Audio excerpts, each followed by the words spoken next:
Olá pessoal, eu quero falar nesse vídeo aqui mais uma vez sobre o livro do Vadim Rogovin, o Havia uma Alternativa ao Stalinismo, né, que é um livro que ele discute ali o conflito entre o Trotsky e o Stalin. É esse livro aqui, eu peguei a versão em inglês, tá? Então, em inglês é Was There an Alternative, né? Vai pegar o período de 23 até 27, né? Que foi o período ali do confronto que levou à expulsão do Trotsky, né? Que acabou acontecendo em 1927, né? A expulsão dele do Partido Comunista da União Soviética. Em 1929 acabou acontecendo a expulsão dele do próprio país.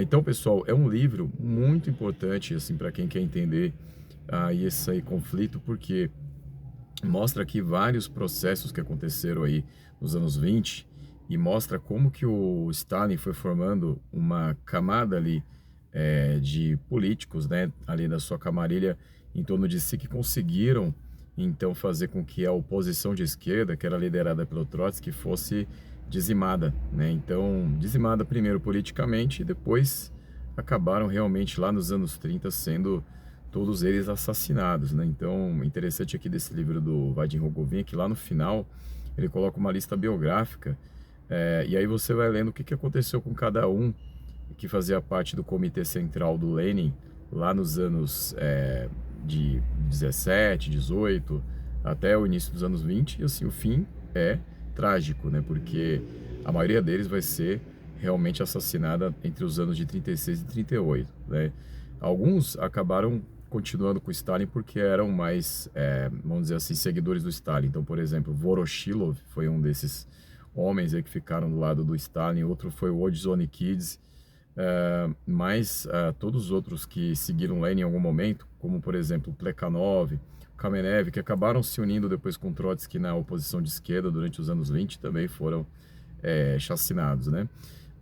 Então, pessoal, assim, foi um processo que foi sendo progressivo aí ao longo dos congressos do Partido Comunista da União Soviética e também das conferências do Partido Bolchevique, né? E então, a todo momento aqui, o Rogovin está mostrando como que o Stalin foi minando cada vez mais o poder de qualquer influência que o Trotsky pudesse ter dentro das discussões do Partido Comunista. Então, é interessante até um momento aqui que ele coloca que são abertas inscrições, né, para filiação no Partido Comunista entre os operários. E os operários entrando no partido, eles sentem qual era o clima, né, porque eles percebem que se eles fossem na linha do Trotsky, né, na linha da oposição de esquerda, eles seriam muito prejudicados nas fábricas, né? Então começa realmente um clima de perseguição a todos aqueles que fossem na linha do Trotsky que criticassem de alguma forma o Stalin, né? Então, por exemplo, nas votações, né, que aconteceram para o plano quinquenal, né, os planos quinquenais que vão começar a partir de 1928, em 1927 eles estavam em discussão ainda.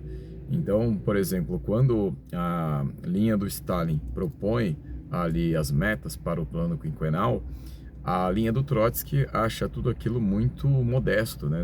Eram, por exemplo, a questão da atuação do Estado, ela seria menor do que na época do czarismo, por exemplo, né? Então, isso é uma coisa que a oposição de esquerda tinha apontado, né? O Trotsky tinha apontado e, mesmo assim, quando foi para votação aí a ideia do plano quinquenal, a maioria dos membros do Partido Comunista acabaram indo na linha do Stalin, né? Mais de 600 mil votos, enquanto o Trotsky, a sua linha, acabou recebendo só 4 mil votos, né? Então, isso aqui ele coloca esses números aqui nesse livro também.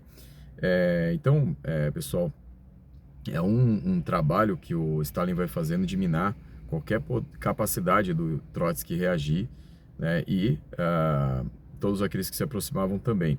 E aí é legal aqui nesse livro também, pessoal, porque o Vadim Rogovin coloca algumas reflexões sobre os caminhos que a União Soviética tomou a partir dessa vitória do Stalin, né? Então, porque o Stalin, nós temos aí os planos quinquenais, nós vamos ter nos anos 30 a ofensiva contra os kulaks, né, que são os camponeses ricos, principalmente na parte ali próxima da Ucrânia e na própria Ucrânia.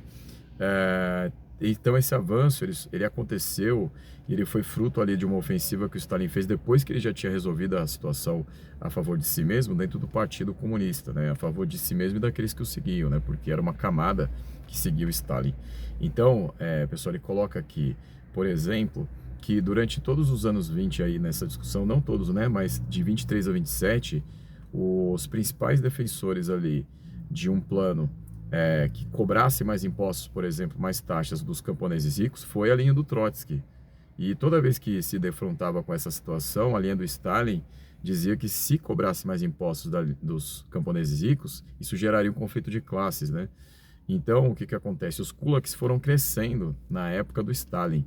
Então, isso é uma coisa muito, muito importante, porque os kulaks que vão ser alvos aí da campanha stalinista nos anos 30, eles só cresceram por, vamos dizer assim, inação dos próprios stalinistas, né, que permitiram que eles crescessem, enriquecessem, e quem estava junto com o Stalin nessa situação era o Bukharin, que era o outro líder do partido, né?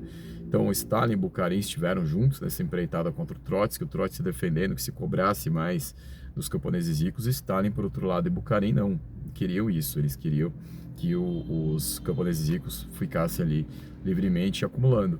E o resultado depois foi trágico, porque em 1927 mesmo, os kulaks acabaram liderando uma greve de abastecimento, né? Então eles não queriam abastecer o Estado soviético com alimentos para que o Estado soviético pudesse fazer a distribuição desses alimentos. Então isso acabou gerando aí medidas muito radicais da linha stalinista contra esses kulaks, né? Então é muito interessante assim a forma como Rogovin coloca aqui, porque ele vai colocando as discussões dos congressos aí em torno dessa questão, né?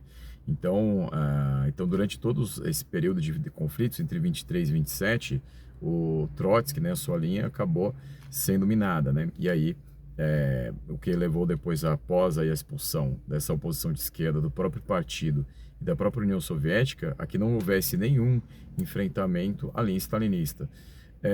E aí isso aí leva a gente, pessoal, a pensar muitas coisas, né? Que ele coloca aqui, por exemplo, lá na frente, quando a gente pensa na Segunda Guerra Mundial e nos resultados da Segunda Guerra Mundial, com a União Soviética vitoriosa, a gente fica pensando, né?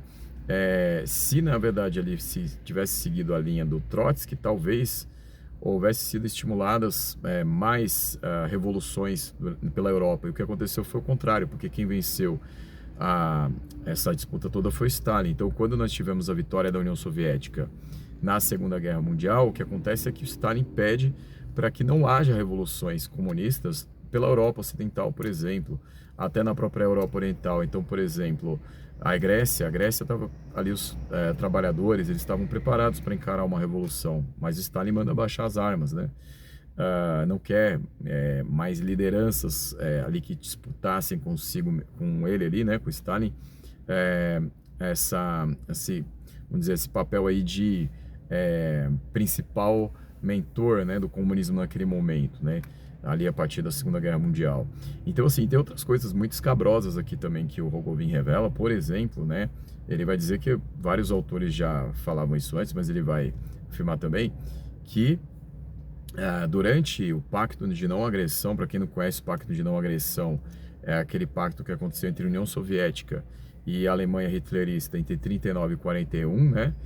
Eles dividiram a Polônia. Nesse momento, a União Soviética colaborou capturando comunistas alemães que tinham se refugiado na própria União Soviética para entregar para os nazistas, né? Então, uma coisa muito, assim, importante, né, de saber. Então, assim, a colaboração aconteceu. Então, não foi só a questão de fazer um pacto geopolítico como os stalinistas defendem. Foi a questão de realmente colaborar no sentido político, de entregar opositores do regime hitlerista para os nazistas, né, para o próprio Hitler. Então, assim, uma coisa muito importante isso daqui que ele coloca. Então, assim, pessoal, são muitas coisas que ele vai enumerando aqui nesse livro, né?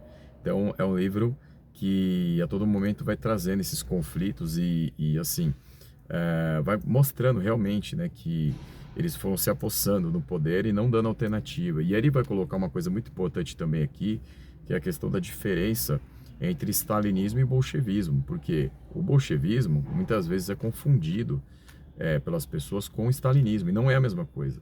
Porque o bolchevismo, ele dura ali enquanto o Lenin ainda está muito ativo na política. Então, se tinha a ideia do centralismo democrático, que você tivesse realmente o partido bolchevique como o único partido, mas que tivesse as discussões lá dentro, das várias linhas dentro do partido bolchevique.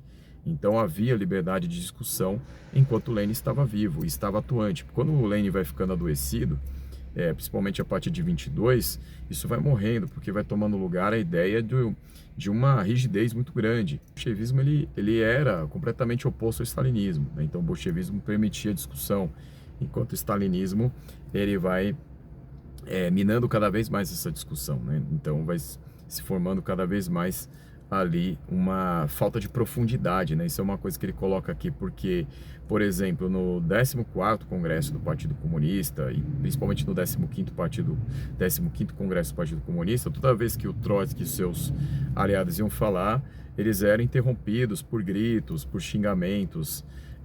Tem até uma situação muito que a gente pensa que é do Brasil, né, que veio com Jânio Quadros, mas na verdade já aconteceu lá na União Soviética, que ele coloca aqui, que é a ideia de usar a vassoura, né, como símbolo para varrer seus inimigos. Isso acontece no 15º Congresso do Partido Comunista. E são os stalinistas que usam a ideia da vassoura para dizer que vão expulsar, vão tirar, vão eliminar todos os trotskistas, né? Os trotskistas representavam a sujeira, entre aspas, que precisava ser varrida do Partido Comunista. Então, pessoal, vejam o quão profunda foi essa disputa toda, né, pessoal? Então, gerou consequências. E aí, assim, pensar numa coisa assim que até aqui ele não coloca tanto, mas assim, se a gente for pensar, né, se o Stalin não tivesse sido o líder que dominou aí o poder na União Soviética, expulsando Trotsky, eliminando Kamenev, Zinoviev e tantos outros, até o mesmo Bukharin, que esteve do lado do Stalin aí nas discussões sobre a questão da NEP, né, da permanência da NEP durante os anos 20, né, e também contra a cobrança de impostos sobre os kulaks mais agressiva que o Trotsky queria fazer. Até mesmo Bukharin foi assassinado também. A gente fica pensando, né, se fosse outra situação, outro líder no lugar do Stalin, será que tinha sido feito o pacto de não agressão com os nazistas, né? A gente pensar, né, como é que pode, é uma coisa que a gente para pensar, né, como é que pode o Stalin ter feito, os soviéticos terem feito um pacto com Hitler, né? Então é uma coisa muito estranha, né? A gente fica pensando, se fosse Trotsky, se fosse outra pessoa, mais numa linha mais aberta, vamos dizer assim, que pensasse ainda na revolução, no caráter revolucionário da União Soviética realmente, será que teria sido feito esse pacto, né? Então é uma coisa que a gente para pensar a partir dessa leitura aqui, pessoal. Então, assim, é um livro que vale muito a pena, né? Infelizmente, aqui a versão para Kindle, ela passou a dar problemas. Eu não sei se com todo mundo acontece isso, mas ela passa a dar problemas ali quando você chega perto da página 600 e pouco ali, um pouco antes, 580 eu vi aqui pela última vez. Então eu tive que completar a leitura pelo notebook aqui, como eu mostrei no começo aqui. Foi por aqui que eu acabei vendo a versão em inglês, né? Porque é mais acessível, inclusive financeiramente, é muito mais barata do que a versão em português, né, que é impressa. Então, pessoal, é isso que eu tinha para falar, que não tinha como eu terminar de ler esse livro e não falar sobre essa leitura, tá? Tem muito mais coisa, isso aqui foi um resumo que eu fiz, porque é uma obra gigantesca, tá? Uma obra de 717 páginas, que instiga a gente a continuar pesquisando sobre esses caminhos, né? E por que falar de tudo isso, né? Porque a gente tem que pensar nos caminhos que se defende para a esquerda, né? O socialismo, né? Será que vale a pena, como muitos fazem ainda, de tentar suavizar, né, o que aconteceu? Eu faço minha culpa aqui, que eu também acabei fazendo isso em alguns momentos, né? Principalmente quando a gente vai falar dos dados aí sobre a Ucrânia, né? Sobre as mortes. Eu lembro que um vídeo dos primeiros que eu fiz aqui no canal, eu coloquei lá que eram centenas de milhares de mortos na Ucrânia, porque eu estava acompanhando as discussões, né? Mas hoje, pessoal, até eu citei no outro vídeo o Moniz Bandeira, que ele coloca uma versão muito plausível assim, sobre como que o Stalin fez uma vista grossa sobre o que estava acontecendo na Ucrânia, porque era interessante para ele eliminar os seus inimigos ali na Ucrânia, né? Então as estimativas ali, elas passam dos milhões de mortos, né, pessoal? Então, assim, a gente tem que pensar nesses caminhos, né, para o futuro, né, para o futuro do movimento da esquerda, do socialismo, né? Então, será que vale a pena ficar passando pano ainda para aquilo que não só Stalin, mas todo o seu grupo fez, né? Stalin, Voroshilov, e Ordzhonikidze, por exemplo, né? Que eram os principais ali. Será que vale a pena continuar tapando aí o sol com a peneira? Então é uma coisa para a gente pensar, pessoal. Então é isso, tá? Esse vídeo aqui ficou longo porque é um assunto muito importante, tá? Então sugiro que vocês leiam esse livro, tá? Avião Alternativo ao Socialismo, ao Stalinismo, né? Que é o nome desse livro na versão em português, e em inglês, né? Was There an Alternative, né? E é só o primeiro volume, né? Porque são vários volumes aí dessa obra, são 6 ou 7 volumes ainda que estão sendo traduzidos, né? Então é isso, pessoal. A gente fica por aqui, até a próxima e muito obrigado.